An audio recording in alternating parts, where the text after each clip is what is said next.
Adakah sanksi buat Israel jika tolak resolusi Dewan Keamanan PBB soal Gaza? Dewan Keamanan Perserikatan Bangsa-Bangsa akhirnya mengadopsi resolusi perdana yang menyerukan jeda kemanusiaan di jalur Gaza, Palestina pada hari Rabu 15 November setelah sebulan ini gagal menyepakati resolusi apapun. Resolusi yang diusulkan oleh Malta itu menyerukan Israel membuka koridor kemanusiaan di seluruh Gaza selama beberapa hari. Resolusi ini juga mendesak diberikannya perlindungan bagi warga sipil, terutama anak-anak, serta memungkinkan pengiriman bantuan hingga evakuasi medis di daerah kantong itu. Resolusi bernomor 2712 ini didukung oleh 12 dari total 15 anggota tetap dan tidak tetap Dewan Keamanan PBB. Tidak ada negara yang menolak resolusi itu, dan 3 negara abstain, yakni Rusia, Amerika Serikat, dan Inggris. Ketiga negara ini memiliki hak veto.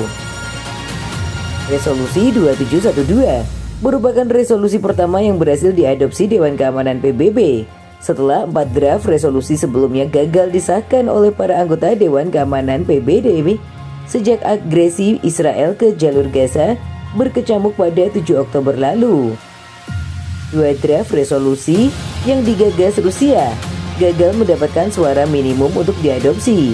1 draft rancangan berhasil diveto oleh Amerika Serikat, dan 1 draft usulan Amerika Serikat diveto Rusia dan China.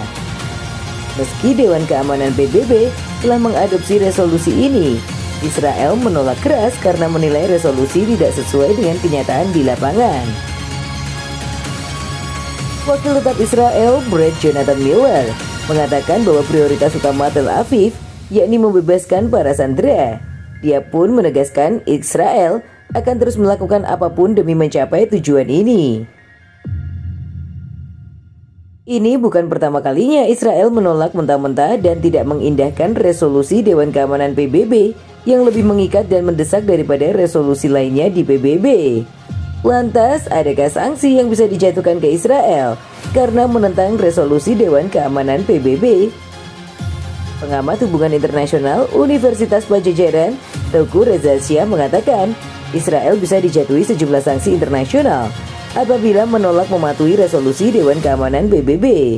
Beberapa sanksi tersebut antara lain penarikan duta besar negara-negara dari Israel, mengembargo produk asal Israel dan negara pendukung negeri Zionis, serta mengurangi maupun meniadakan hubungan dengan institusi keuangan yang dikuasai Israel.